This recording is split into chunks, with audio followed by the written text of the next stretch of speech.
Hello, you are listening to the Natural Healing Show for UK Health Radio. I'm your host, Catherine Carrigan, medical intuitive healer, Amazon #1 bestselling author. You can find out more about me and my work at catherinecarrigan.com and unlimitedenergynow.com. While you're there, definitely sign up for my newsletter so you can learn even more about how you can heal yourself naturally. Now, we've got a fascinating guest and topic to talk to you about today. Our guest today is Jennifer Fraser. Jennifer Fraser is the author of a new book, The Bullied Brain: Heal Your Scars and Restore Your Health. You can find out more about Jennifer Fraser and her very important work at her website, bulliedbrain.com. Welcome, Jennifer Fraser. Hi, Catherine. Thanks so much for having me. So Jennifer Fraser, we're going to be talking about bullying, and a lot of people think they know what bullying is. What exactly is bullying? In my book, I use the term bullying to talk about a normalized behavior across society. We have bullying on the playground all the way up to the highest levels of political power and prestige. It is publicly displayed, and adults are not held accountable for it, while we constantly tell children not to do it. So I look at the whole cycle. I look at it from microaggressions in the workplace all the way up to full-scale violations that involve the body. And I'm trying to demonstrate to my readers that bullying has become completely normalized to the point where we don't even really see it in our interactions with one another, and that at the same time, it's incredibly unhealthy, and we need to change it. So in my work as a medical intuitive healer for 29 years, I've worked with many people who've suffered all kinds of abuse. And I refer people to what is known as the wheel of power and control. And if you Google the wheel of power and control, you're going to find 8 different ways that people can be abused. Physical violence is one of them. And I always remember them, forget them, but it's like minimizing and denying what's happening, using the children, male privilege, emotional abuse, verbal abuse, financial abuse. Okay, as I said, I always isolation, I'm doing pretty good, and sexual abuse, right? So how does the bullying fit into the spectrum of abuse? Is bullying just verbal, mental, emotional abuse?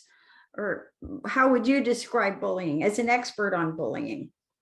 I describe it in the same way, using the same concept of the wheel of power. In the book, what I demonstrate is that we tend to legally, as well as in terms of our society and how we understand things, we privilege the body. So if the body is injured, we take it very seriously. If we can, and especially if we can see the injury, we take it very seriously. And the law does as well. And this influences how we understand it. However, what I'm trying to shine a spotlight on is that it's actually the brain that's being injured from all forms of bullying and abuse, or all forms on the wheel of power. So, for example, if you isolate a brain, you are not touching the body, you're not hurting it, and you're not leaving any visible scars. What you are doing is leaving scars, neurological scars, anatomical changes, very serious harm on the brain. And it can't be seen by the naked eye. We all know that. And we tend to ignore it, dismiss, and even deny it. But you can see it on a brain scan. We now have evidence on brain scans, and it is well documented, and it is hundreds of studies, it's extensive research. You can see damage done to the brain from all forms of bullying. And that's why I use that term. Children bullying children even is going to leave neurological scars on the brain, let alone an adult abusing a child with something like emotional neglect, emotional abuse, physical abuse, etc. Okay, great explanation. Now, Jennifer Fraser, author of The Bullied Brain, why did you become interested in what bullying does to brains?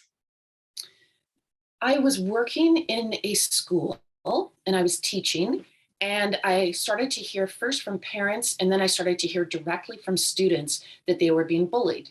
And it was a lot of swearing, a lot of homophobic slurs, a lot of scenes of public humiliation, yelling in the face, denial of, like, blocking the child from opportunities. And then if the child tried to get away, they were being grabbed and held in for more sort of threatening, assaulting type yelling in the face.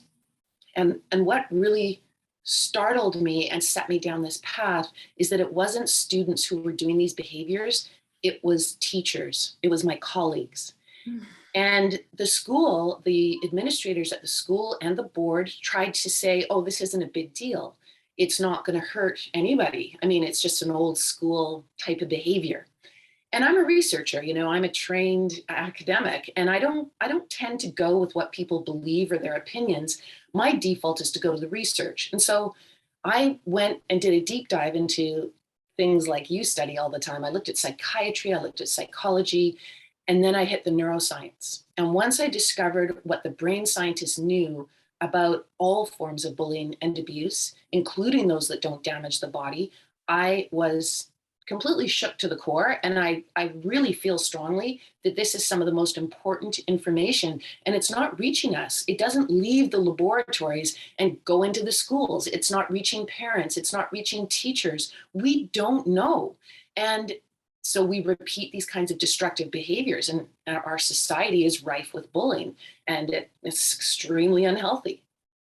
What you're saying, Jennifer Fraser, is so important.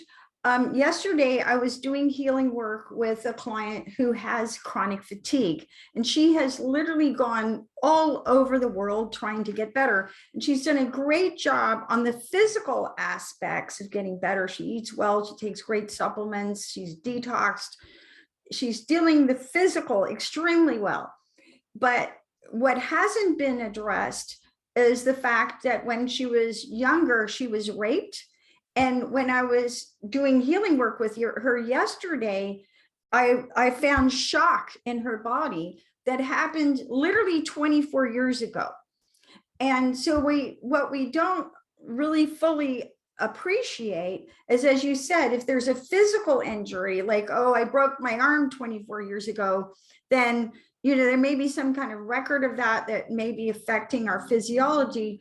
But these psychic wounds that affect us mentally, emotionally, and spiritually, the effects can continue even to this day. So what did you discover about how all forms of bullying and abuse harm brains? I think a really important statistic that just speaks powerfully to what you said, Catherine, is I discovered in my research that 70%, so that's 70% of inmates in the California prison system were in foster care. So these are not bad people. These are people that have traumatized brains.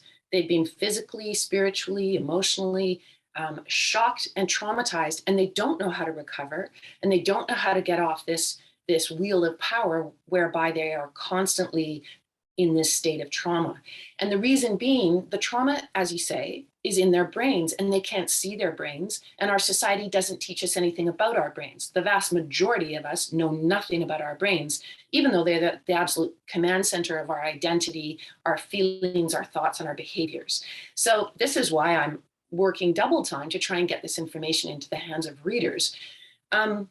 So to give you some examples of what a bullied brain might look like, or a traumatized brain, and just to speak to your rape victim, one of the things that's startling is when neuroscientists look at the brain, they can see on brain scans people a woman, for example, who's suffered sexual abuse, you will see damage to the part of the brain that is correlated with the clitoris. So you can well imagine this sort of unbelievable relationship we have between brain and body. We tend to separate them, but in actual fact, they're inextricable. Everything we do with our body affects our brain. Everything we do with our brain affects our body. They are one. And so to give you some more examples, and just to say for people, I'm very artificially talking about parts of the brain, and that's out of date. It helps people like myself, who's not a brain scientist. It helps me talk about the brain and understand the brain. even though a neuroscientist would tell you that everything the brain does is a whole, it's a network. And that's the closest analogy we can have for how kind of unbelievable our brains are and how they communicate. So I'm separating out particular areas of the brain. It's quite artificial, but it does help us understand. So somebody who's been constantly abused or under threat and is worried about their survival, and that can be from being ostracized, it can be from being isolated, because the human brain knows very well that if it is not socially connected with others, it will not survive. So that is like a death threat for the brain. That's how serious it is. And what it does is you can see on brain scans that people who have been under threat like this might have an enlarged, sort of a kind of overly large amygdala. And the amygdala is one of its things that it's deeply involved in is it's a threat detection system in the brain. So you can imagine your amygdala, if you have been bullied and abused, it's on high alert. So All right. And Jennifer, let's bring this back to natural healing for a moment. One of the things that we know from scientific research about acupuncture is that you can light up a specific region in the brain and it's going to light up a specific point on the acupuncture meridian. Or you can light up a specific point on an acupuncture meridian and it's going to light up a specific point on the brain. So you mentioned a woman who'd been raped, it's going to affect a specific part of the brain. So this is absolutely borne out by scientific research about acupuncture. So one of the things we know is that if your brain has been damaged in any way, it can then affect certain parts of the body, certain organs. And I want to, anyway, let's go back to what you were saying, because it's so important, but let's take it piece by piece, if you will. So let's stop, because you talked about the amygdalae. So for our audience, you have two amygdalae. There's two of them, just like you have two brain hemispheres, a right and a left. So if you go above your ears into the brain about 2 inches, there's little organs. There's one on each side. People say amygdala, but there's 2 of them. So amygdalae, they are shaped like little footballs. And when information comes into the brain, it goes first. This is so interesting, to the amygdalae. And I liken the amygdalae to the control towers at the airport. So the control towers at the airport says, this plane lands on runway A, this plane lands on runway B. When information goes into the brain, it goes into the amygdalae. When you feel threatened, the amygdalae send the information to the back of the brain, your reptilian brain. When you're in the reptilian brain, you're in fight, flight, or freeze. So no matter how smart you are, how many degrees you have, what your grade point average was, when you feel threatened, you go into the back of the brain where you're simply reacting. On the other hand, if you feel safe, the amygdalae send the information to the frontal lobes where you access your learning, where you access your higher logic. So Jennifer Fraser, anything to add for our audience to help them understand what the amygdalae are and how our brains get affected by bullying and abuse, how the amygdalae get affected? Well, there's a very interesting study that's come out of England, and it looked at individuals in prison who had murdered somebody. And what they found was there is this enlargement in the control tower or the threat response system. And that makes perfect sense. You don't end up usually being a murderer unless you've had a huge amount of abuse and trauma and bullying and threat in your life. So, I mean, I want to go back, Catherine, to what you said about the sort of different areas of the brain and how they work. What's really sad is if you're on constant high alert. So imagine a child in school who's being bullied, or a child in school who comes from abuse or has a very abusive teacher or coach. That child is channeling its brain resources into watching for threat. It's not channeling its resources into creativity or to problem solving or to social emotional relationships. And this is very sad. If you have a child who's in a constant state of fight, flight, or freeze, then you have a child that is it's activated the sympathetic nervous system, which means that the body and the brain are getting pumped full of cortisol. And cortisol is a very healthy, as you would know, it's a very healthy natural response to stress or threat in the environment, or even a challenge. It's a wonderful thing. But in the 21st century, when kids and adults are under constant strain, constant threat, and it can be from financial insecurity, it can be from a relationship that is abusive, it can be many, many different things. Our stress response systems aren't calming down. And when we don't calm them down and we don't do the kind of natural healing that you work on, where we activate the parasympathetic system, then we get people that are really suffering, and it can show up as things like chronic disease. Absolutely.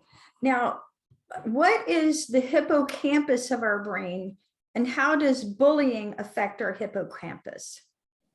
Well, we can go back to what you were saying about it. I mean, I tend to go with the singular hippocampus, but just like you said, it's actually hippocampi. It's two in the brain. Much of the brain has these little doubled, adorable mirroring things. So the hippocampus is a part of the brain, of course, part of the vast network. Nonetheless, if we are going to talk about an area, it is it's involved in memory and memory storage. It puts things into short-term memory, it puts them into long-term memory, it tags them with emotions. And one of the things, going back to cortisol, that happens to a hippocampus, and it can be seen on a brain scan, is if somebody is under constant threat, they're under constant stress and strain, their brain is interpreting the world as dangerous, that hippocampus will show up as quite shriveled and shrunken because it's full of cortisol receptors, and the cortisol is going rushing in. So you can imagine, again, an individual who has this kind of hippocampus or hippocampi being bathed in cortisol, it's not functioning properly. It's not learning new things. It's not storing things properly in memory. And in fact, as we know, when someone is very traumatized, one of the first things to go out the window is language and memory. They struggle to narrate to you even what happened. They struggle to remember. You know, anyone who's had a serious shock or blow or repeated shocks and blows struggles to put that into a proper sequence or find language to express it, etc. This is why victims rarely are able to narrate what has happened to them shortly thereafter. Absolutely. And I just want to add for our audience a personal story, because when I started learning about healing the brain and doing healing work on the brain, the entire right side of my brain was not functioning properly. And I went to Brown University. I was Phi Beta Kappa. I gave the Phi Beta Kappa speech when I graduated. But then I had an abusive first marriage. I spent 2 years in a support group for battered women, and that affected me on all levels. So literally, I remember when I started healing my brain and just having a full appreciation of what had happened. And many people who are bullied are in fact physically abused, including head injuries. And again, head injuries, you can't see a head injury, but it's a major deal that it can affect your health on all levels. But at the same time, you can heal from that. So, and I'm living proof you can heal from that. Now, what does the research show, Jennifer Fraser, about people who've been bullied and increased risk of suicide? Because we hear stories about some child being bullied in school and then they're 8 years old and they kill themselves. What does the research show? Well, I worked very closely with Dr. Michael Merznick on my book, and I've included his voice right into the book. He's one of the world's leading neuroscientists. He's the most highly awarded, and he's just a wonderful person. And he very much wants to see this book change how adults and children care for themselves and understand their brains. And at the very center of the book, I tell the story of how one of my students took her life at 19. And it was really, again, talk about a shock and a trauma. For me, it pretty much totaled me. I was in a state of profound depression for quite a stretch of time afterwards. And I talked to Michael Merznick a lot about it. And he put the the crisis in the brain into very interesting terms. So my student was sexually harassed by an educator, and she reported that to me 2 years before she took her life. And so I watched the system slowly but surely, the broken system that does not address these issues properly. In fact, they're more likely to protect the perpetrator than they are to protect the victim. And that's exactly what happened to her. So while she was very clear on the day that she reported to me on October 1st, 2017, or 2015, by the time she took her life in 2017, she no longer was clear whether she was the victim or she was the perpetrator and had ruined this good man's life. So it was really, I said to Michael, I said, what is happening in a suicidal brain? I said, I've read the research. Am I accurate when I say that a suicidal brain is like a brain that has dementia, but very, very sped up?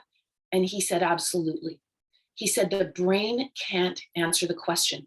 And when the brain can't answer the question, it fills with chatter and noise, and it can't stand it. It doesn't know what to do, and it degrades all systems. It's very similar in a sense and again, this is layman's terms. We are not talking deep science at this point because we couldn't understand it. But the deep science backs up what I'm about to tell you. And what is happening in the brain, for example, when you have a concussion, is there's a break in the blood-brain barrier. So if you have a blow to your head from someone, or in a sports arena, all of a sudden your balance goes. You can't walk, you can't speak, you can't remember. That's because all systems are degrading very quickly in your brain. And it's because blood is seeping in through you would know this, Catherine, but it's gotten in through the blood-brain barrier, and the brain doesn't know what it is. So instead of brain tissue, it's getting blood, and it's going, I don't know what this is. That's noise and chatter. And the brain can't answer the question because it doesn't know what it is. And this is an incredibly serious traumatic brain injury. And that's what's happening in the brain of a child or an adult who feels suicidal. They can't answer the question. This is so important. And on that note, we're going to take a break and listen to one of our commercial sponsors here at UK Health Radio, and listen more from Jennifer Fraser, author of The Bullied Brain. Hang in there with us, and we'll be right back.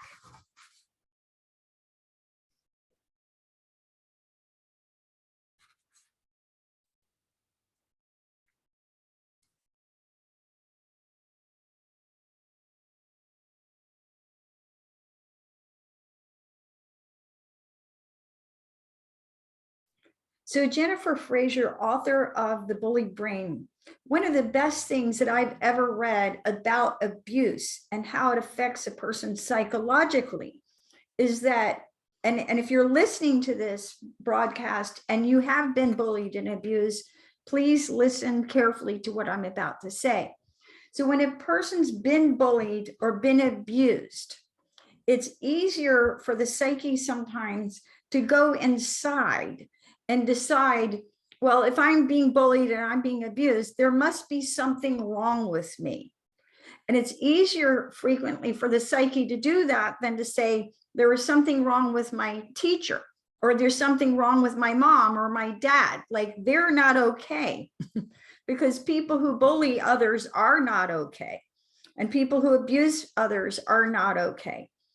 So, but internally, a person who's been bullied and abused, they'll turn everything against themselves and decide that they aren't worthy. They don't deserve to be loved. They don't deserve to be taken care of. And this psychological reverse damaging psychology, I feel as a medical intuitive healer, is a primary cause of why so many people who have been bullied and abused end up taking their lives. You know, it's very interesting and accurate what you're saying about my student, because she wrote me many emails, and in her emails, she expresses exactly that. She says, does the truth even matter? She said, it's, you know, if I'm so guilty for ruining his life because he was fired and there was a police investigation, etc. And she just was so tormented out of her own goodness that she might have caused pain to another person. She couldn't see herself as a victim. And from a brain point of view, another layer to this, I think, and it's something that I really looked at in the book and tried to understand, is if you've been bullied or abused, your brain might identify with the aggressor because it's a survival strategy. For you to identify with the aggressor and almost partner in the abuse being done to your vulnerable, powerless self is a way to somehow cope with the fact that the powerful people in your life who should be caring for you, who should be guiding and loving you, are actually harming you. It's such a huge disconnect. It doesn't make sense to the brain. And so it struggles to try and find ways to cope with this. And this is where you get bullycide. Bullycide is a word coined in the UK, as most people know, at the early 20th century. And when you commit suicide, you kill yourself. When you commit bullycide, you kill the bully. It's just that you don't know anymore that you've identified with the aggressor, and the death of the bully will also be your loss. What you're saying is so profound, Jennifer Fraser. And what I find as a medical intuitive healer, again, is many of my clients, they're out of the situation where, they're out of the childhood or they're out of the school system. So they're not being bullied or abused any longer. But what happens is energetically, psychologically, mentally, emotionally, and spiritually, the abuse continues, and they may be abusing themselves, whether it's self-harm, taking drugs, alcoholism, all kinds of addictions. So it's so important. Again, if you're listening to this broadcast, if you recognize that you are being bullied or you have been bullied, you want to get help so you can stop this very vicious and damaging cycle. Now, Jennifer Fraser, author of The Bullied Brain, this damage that bullying does to our brains, is it permanent? Well, that's the most exciting, inspiring, and empowering thing I discovered. So, as I said before, I was very shocked when I read what the brain scientists know about how much damage all forms of bullying and abuse do to brains.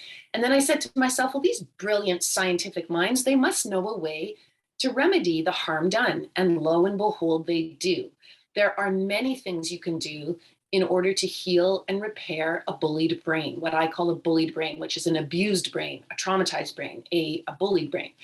And all through the book, with every single chapter, I do share the difficult material around how the brain gets harmed, because I believe it's a motivator. If people don't think that their brain is injured and it can be seen on a brain scan, I feel that they're less motivated to do the hard work to get it better. Because healing your brain is very much like getting in shape. It's hard work. It's not a quick fix. It doesn't happen because you want it and will it. It doesn't happen because you decide that being in shape would enhance your life.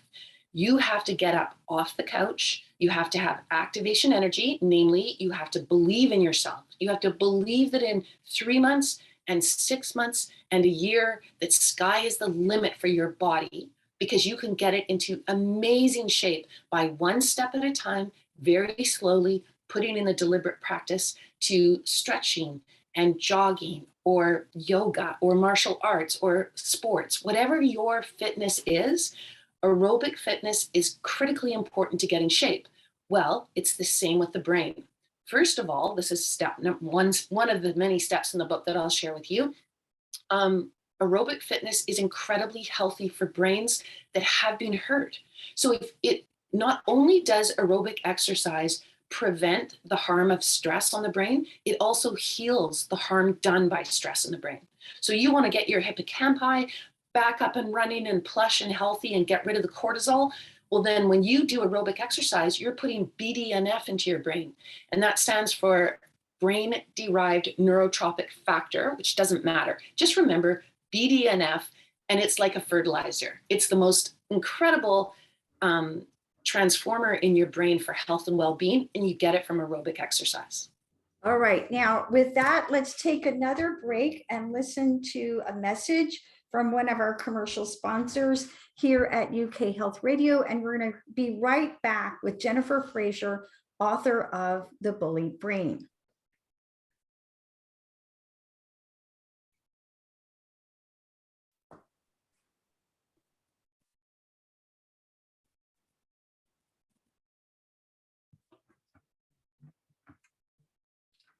So Jennifer Fraser, 2 of my 10 books that I published are about how to heal the brain naturally from depression.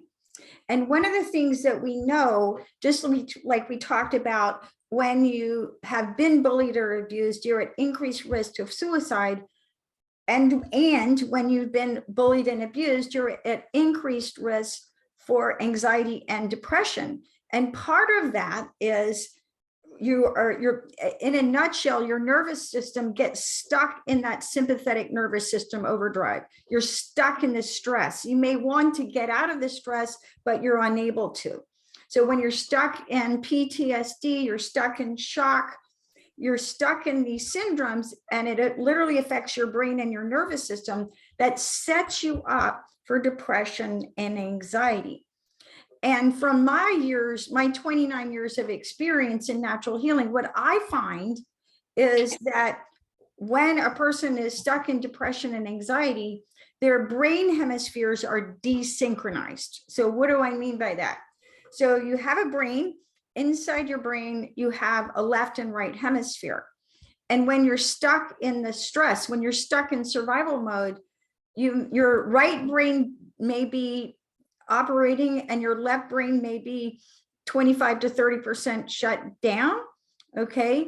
Or 75 to 80% shut down, depending on the degree of stress. Or your left brain may be operating and the right brain may be 75 to 80% shut down. So I remember when I was giving a lecture about one of my books years ago, and someone in the audience said, "Oh, so you mean like it's like when I'm depressed, I'm only using half my brain?" I'm like, exactly. That is exactly what I'm saying. So on my YouTube channel, I have videos on brain repatterning, and it's incredibly powerful. It takes about 10 weeks to integrate your brain, where you get both sides of the brain working. And brain repatterning has been used at the Institute of the Advancement for Human Potential in Philadelphia, where they take severely brain injured people and then get them to operate, normally again. But going back to what you were saying about aerobic exercise, when we're walking, when we're running, when we're doing cross-lateral activity in the body, cross-lateral activity of the body gets both sides of the brain working. And that's, I feel, one of the many reasons, in addition to the fact that you mentioned that when we walk, your brain literally produces chemicals that cause the growth of new brain cells.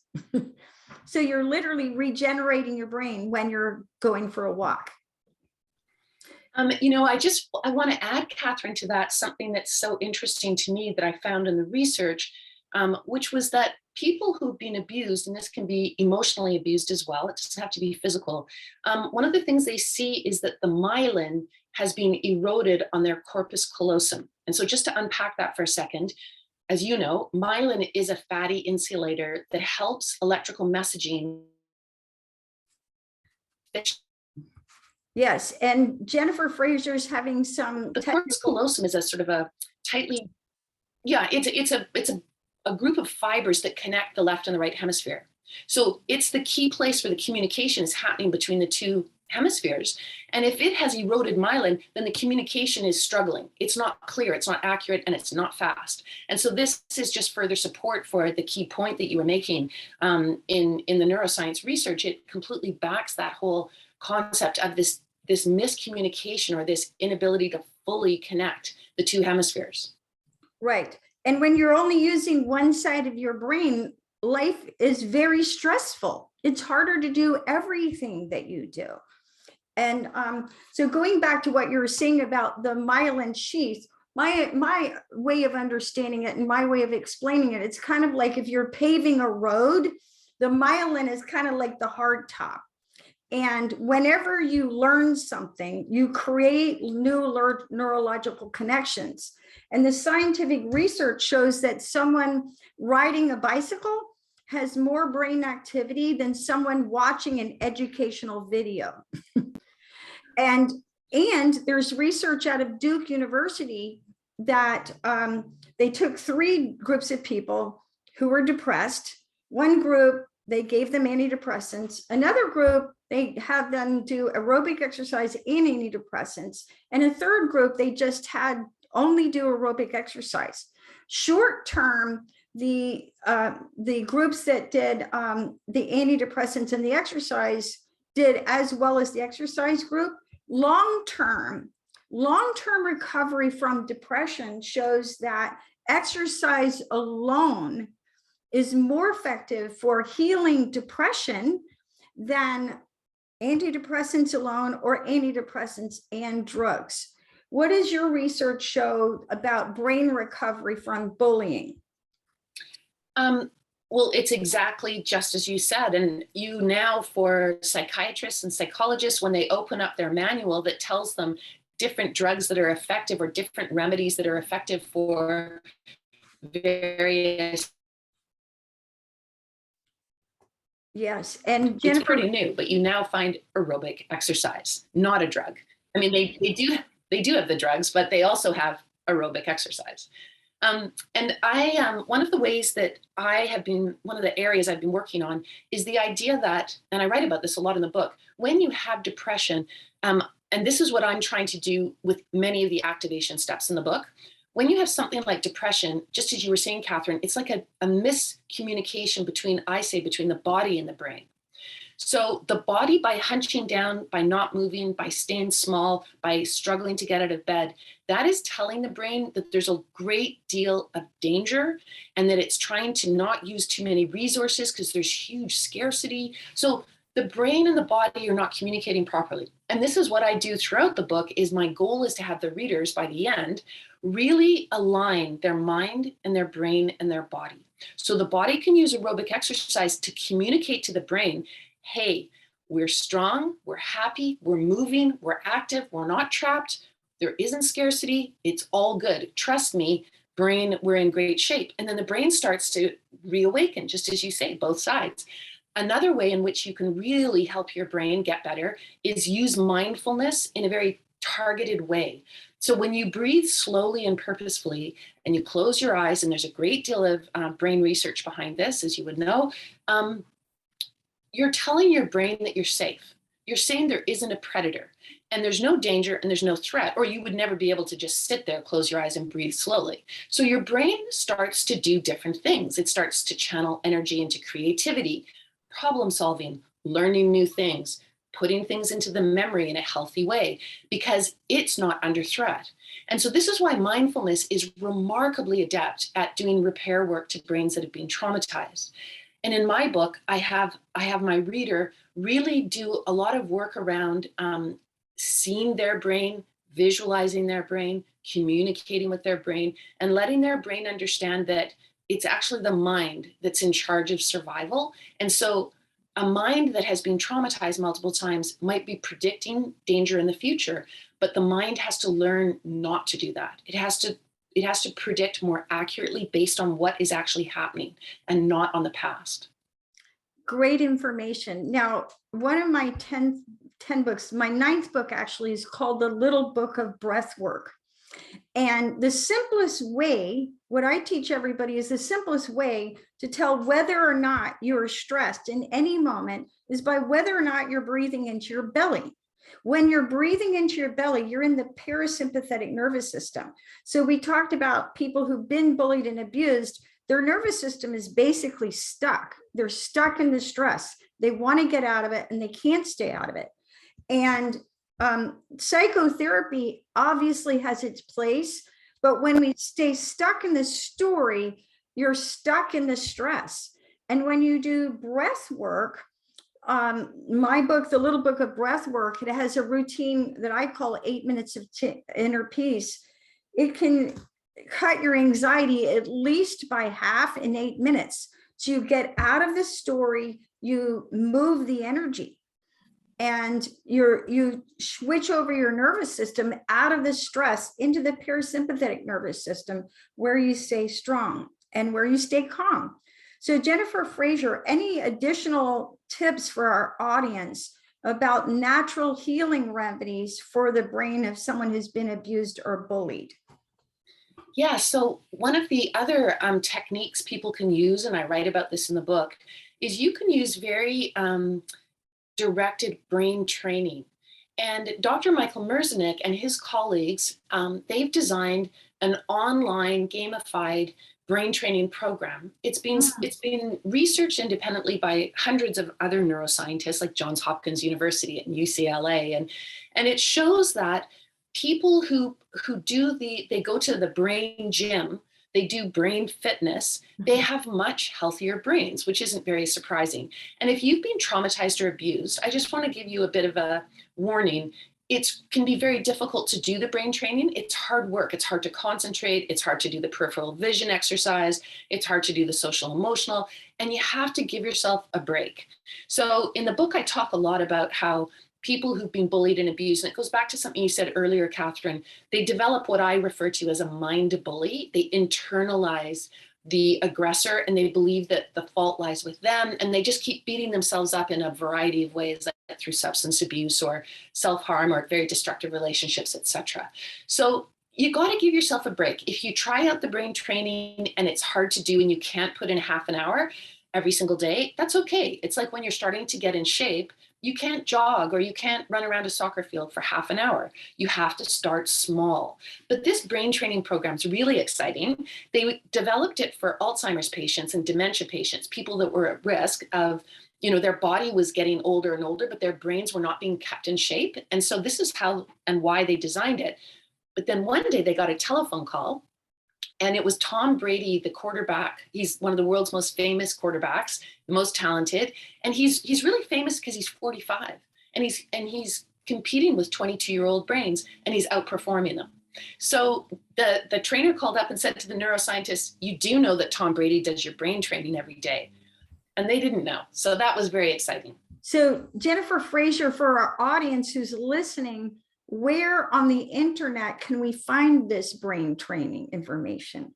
It's called Brain HQ. So think brain headquarters, brainhq.com. It's really inexpensive, and it's really a game changer for brain health. It's fabulous. And that's Dr. Michael Merzenich at work. And he's just an amazing individual that you will all love to know. And how much does this brain training cost? Is it expensive? It's about $7 a month. Okay, affordable for most of us. Yes. Now, what advice, if someone's listening to this program and they realize I'm currently being bullied and abused, or I have been bullied and abused in the past, what advice would you give this person? Well, I've been thinking a lot about this lately, and I write a regular blog for Psychology Today. So on the one hand, I've been writing blogs about how to stay safe, like how to recognize that you're dealing with somebody who's very abusive, because it's hard to recognize it sometimes. On the flip side, what I would say is, I think we need to change how we think about people who are bullying and abusive. What we need to do is not teach children. We start very early teaching children that these people are powerful. They have a power imbalance over you, even when they're children, and they're very, harmful and humiliating, and they're going to ruin you and so on. I think that's the wrong messaging. I think we need to teach children from a very early age that if someone is abusive, whether it's an adult or child, they are waving a red flag of mental illness, and they need to be reported.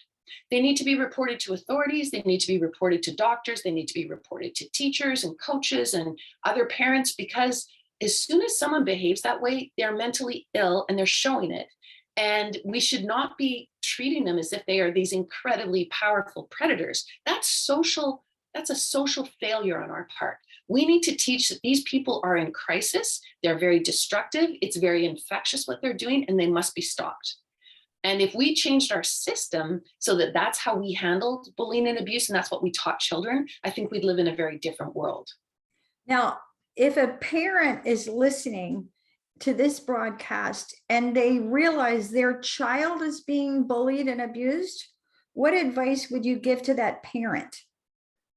I would say that as much as humanly possible, even if it means taking the child off a team, getting them out of a school, etc., that the toxicity from bullying and abuse is so serious and so damaging to the brain, and it can last for a very long time because we don't recognize the injury because it's invisible to us. really you need to step in, you need to advocate, you need to halt the behavior. But you need to also tell your child that it's really what they've seen in the other person is not power. What they've seen is sickness. It's a medical crisis, not a moral one. A child who's bullying them, or even for an adult, there should be a lot more accountability. But especially if a child is bullying them, they need to know that that child is very unwell. They've already been seriously traumatized in their own home or in whatever other circumstance, and that their child should feel a great deal of sadness, basically, and compassion for that kid, and not give their own power away. Great information. And I just want to reflect for our audience. So I had a physically, emotionally, mentally, verbally abusive father. And then my first marriage, I spent 2 years in a support group for battered women. And what was interesting about this, there was many interesting things about this, was I would go to these YWCA support group meetings.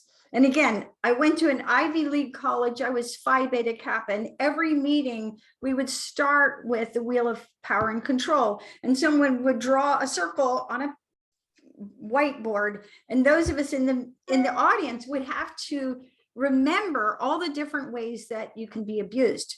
And even to this day, it is hard for me to remember, and it's hard for me to look at. It's hard for a person who's being abused to actually look at what's happening because it is so difficult.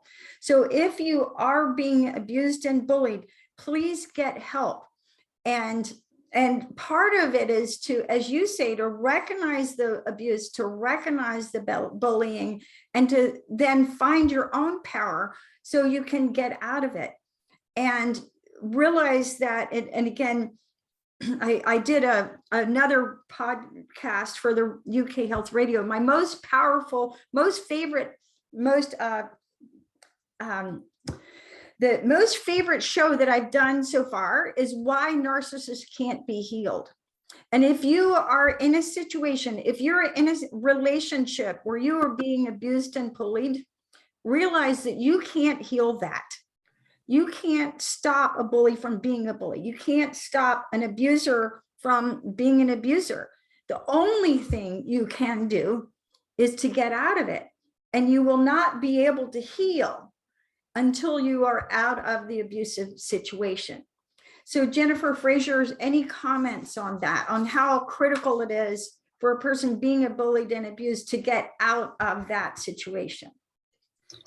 I fully 100% agree with you. A narcissist or an abusive individual is only ever going to heal themselves when they choose it themselves, and they do the hard work and they go down that path. No other person can do it for them, no matter how much you love them or believe in them. It's not going to happen. They have to do it themselves. So the best thing to do is to not engage with them at all. Do not allow them into your life. And another thing that I wrote about recently for Psychology Today, and that I would tell children is, you're a lucky child. When you go to school, you are excited to see your friends. You want to learn. You want to connect with people. You're excited to go out in the playground and have a fun time, or walk down the locker-lined hallway and see what's going on. That is not how a bully feels.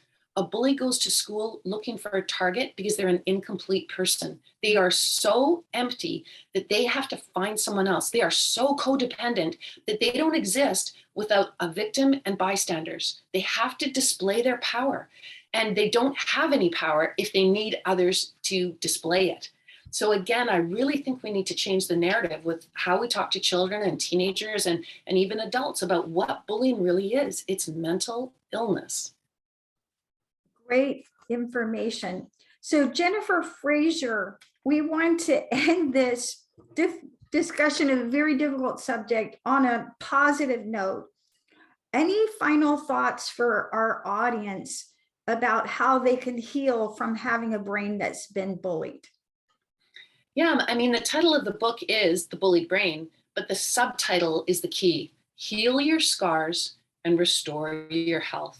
So now that we know that on brain scans, Scientists can see neurological scars from all forms of bullying and abuse. We need to learn the techniques, and the book is packed full of the techniques. It's the same kind of work that you are doing, Catherine, how to get better. You can absolutely transform your brain because you have neuroplasticity. And neuroplasticity means you can change your brain up until the very last day you're on the planet. So if you're someone who wants to heal the scars and you want to take back your power and your freedom and your energy and your health in particular, because if your brain's unhealthy, oftentimes your body's unhealthy. And if you want to do that, well, you are empowered to do it. There's tons of science that backs up how much you can do just yourself to get better. Great information. You've been listening to the Natural Healing Show for UK Health Radio. I'm your host, Catherine Carrigan, medical intuitive healer, Amazon #1 bestselling author. You can find out more about me and my work at catherinecarrigan.com and unlimitedenergynow.com. While you're there, definitely sign up for my newsletter so you can learn even more about how you can heal yourself naturally. Our guest today has been Jennifer Fraser, author of The Bullied Brain, Heal Your Scars and Restore Your Health.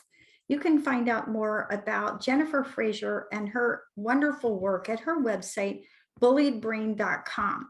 And remember, if you have been bullied, if you have been abused, you can heal your brain. And as you heal your brain naturally using the techniques we've talked about in this program, it's going to improve your entire health because your brain is the most important organ in your body.